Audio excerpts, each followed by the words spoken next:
बात करते हैं। मैं बताता हूँ जातवाद का दर्द। हाँ, हम लोग कर रहे हैं ना, हम लोग कर रहे हैं। आप भी नहीं कर रहे, जो आप बैनर पे लिख हाँ, रहे हैं, उसके मुद्दे पे देखिए हमारी मांगे क्या क्या है उस पर बता दें। जातीय आरक्षण खत्म होना हाँ, एकदम खत्म होना चाहिए आज। हाँ, बस एकदम उसी पर बता रहे हैं आपको, उसी पर बता रहे हैं। क्या टाइटल लगा, एक सेकंड हम बोलने दीजिए ना बीच में। क्या टाइटल लगाना जातवाद है? अगर टाइटल लगाना जातवाद है तो पासवान भी लगाते हैं, यादव भी लगाते हैं, वर्मा भी लगाते हैं, शर्मा भी लगाते हैं, तिवारी भी लगाते हैं, मिश्रा भी लगाते हैं, पाड़े भी लगाते हैं। ये जातवाद नहीं है। आज एक तरफ हमारा अगर निमंत्रण होता है, भोजन करने के लिए जाते हैं बफर सिस्टम में, भोजन किसने बनाया क्या पूछते हैं, हमारे बगल में किसने रोटी उठाई क्या पूछते हैं, हम साथ में भोजन करते हैं, किसी की जात नहीं पूछते। हम एक कॉलेज में जब एक मिनट ध्यान से, जब हम कॉलेज में एडमिशन लेते हैं और किसी भी बच्चे से मित्रता करते हैं तो उसकी जात नहीं पूछते। एक चाय की दुकान पर जाते हैं, चाय वाले से चाय लेते हैं, उसकी जात नहीं पूछते। समोसे से समोसा लेते हैं, जात नहीं पूछते। सब्जी वाले से सब्जी लेते हैं, जात नहीं पूछते। लेकिन जब हम सरकारी काउंटर पर फार्म भरने जाते हैं तो हमारी जात पूछी जाती है। हम पाड़े हैं तो 500 देंगे और हम पासवान है तो 50 रुपया देंगे, फिर चाहे पापा देंगे, फिर चाहे पासवान रामविलास पासवान का लड़का हो और फिर पांडे चाहे मनरेगा में काम करने वाले का लड़का हो। जातवाद कौन कर रहा है? एक पूछना है तो पूछिए, आप पूछिए प्रश्न। क्या बेनिफिट होगा अगर ये खत्म हो जाएगा? देखिए, बाबा साहब अंबेडकर ने कहा 10 साल के लिए रिजर्वेशन होना चाहिए।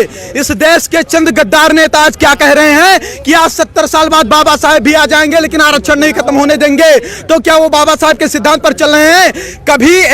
कभी पाड़े, तिवारी, मिश्रा, ठाकुर साहब, अग्रवाल, बनिया को नहीं देखा होगा कि वह दलित समाज को जात के आधार पर गाली दे। आप मुझे बताइए, भारत समानता का अधिकार देता है सबको, फिर भी वो जात के आधार पर पंडित जी बभनवा ठकुरवा कह करके 500 गाली दे, उनके खिलाफ कोई कानून नहीं है। उनकी बकरी हमारे खेत में चली जाए, हमको डांट दे, जात सूचक शब्द के तहत जेल में हमको डलवा देंगे। ये हमारे साथ अन्याय है या न्याय है? अन्याय हमारे साथ कौन कर रहा है? आज कानून बनाए जाते हैं कि किसी दलित लड़की का आप गलत दृष्टि से पीछा करते हैं, किसी दलित लड़की का आप गलत दृष्टि से पीछा करते हैं तो आपके ऊपर कम से कम 1 लाख रुपए जुर्माना लगेगा, आपके ऊपर हर्जन एक्ट भी लगेगा। लड़की सामने जा रही है, हमें क्या पता कि वो दलित है कि सवर्ण है। दूसरी बात, अगर कोई सवर्ण लड़की का गलत दृष्टि से पीछा करता तो उसके खिलाफ ऐसा कानून क्यों नहीं होना चाहिए? ये भेदभाव हो रहा है कि नहीं हो रहा है? आज मैं स्वयं 8वीं क्लास में पढ़ता था, मैं 1.5 साल का था, तभी हमारे पिताजी खत्म हो गए थे। 300 रुपया फीस जमा करना था, गुरुजी ने कहा बेटा नहीं जमा करोगे नाम काट देंगे। हमें फीस जमा करना था। हमारी माताजी कर्जा रुपया लेकर के आई, जबकि हमारे मित्र राजेश आर्य थे जो कि 80 से आते थे, उनके पिताजी 500 रुपया दिए, उनका 200 पड़ा, हमारा 300 पड़ा। गुरुजी से मैंने कहा कि गुरुजी कर्जा मैं लेकर के आया हूँ, ब्याज पर मुझे रुपया देना पड़ेगा, 300 मुझसे क्यों लिया गया? उन्होंने बताया कि आप जनरल वर्ग से हो। मुझे पता नहीं था कि जनरल वर्ग क्या होता है। अब सोचिए आप, जातवाद की बीज कहां से पैदा हुई? हम उस आर्य के साथ बैठते थे, भोजन करते थे, खाना खाते थे, साथ में पढ़ने जाते थे।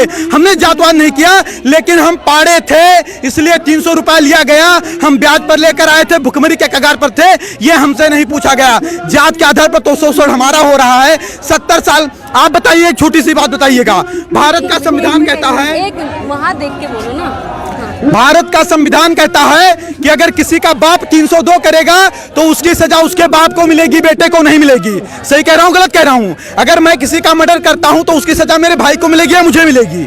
किसे मिलेगी? मुझे मिलेगी ना।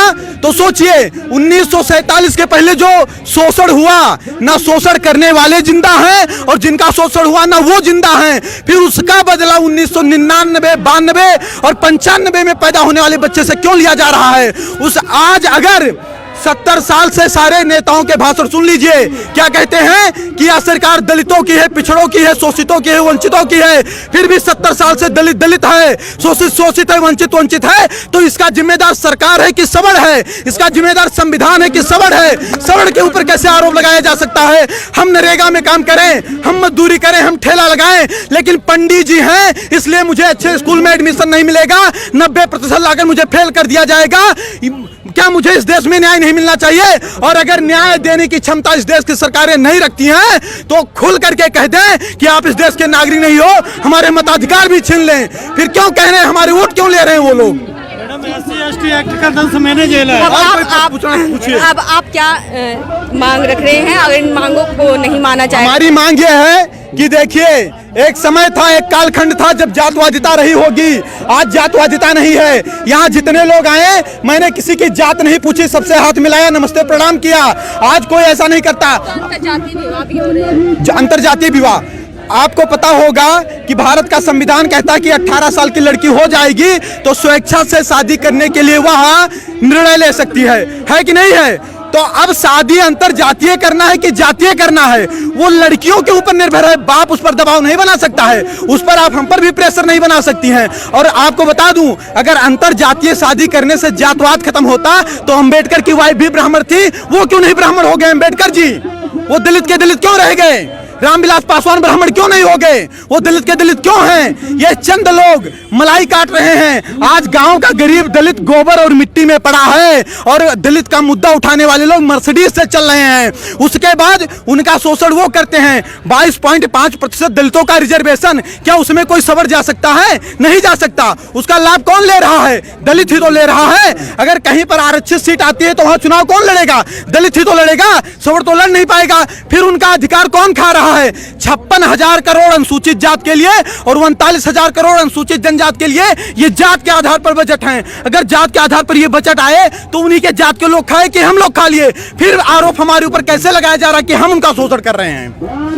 ठीक है, और कोई बात हो तो बताइए।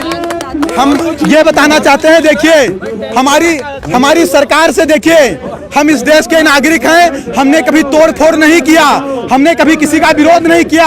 हमने, एक सेकंड बोलने नहीं दीजिए ना, 1 मिनट रुक जाइए, 1 मिनट रुक जाइए, कुछ बोलने दीजिए ना।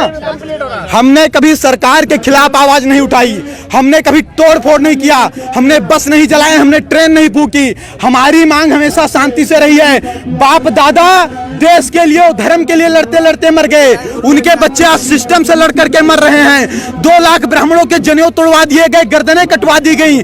12-12 साल के राजपूत बच्चे, उनकी माएं तिलक लगा करके युद्ध क्षेत्र में भेज देती थी, तब हमारा धर्म बचा।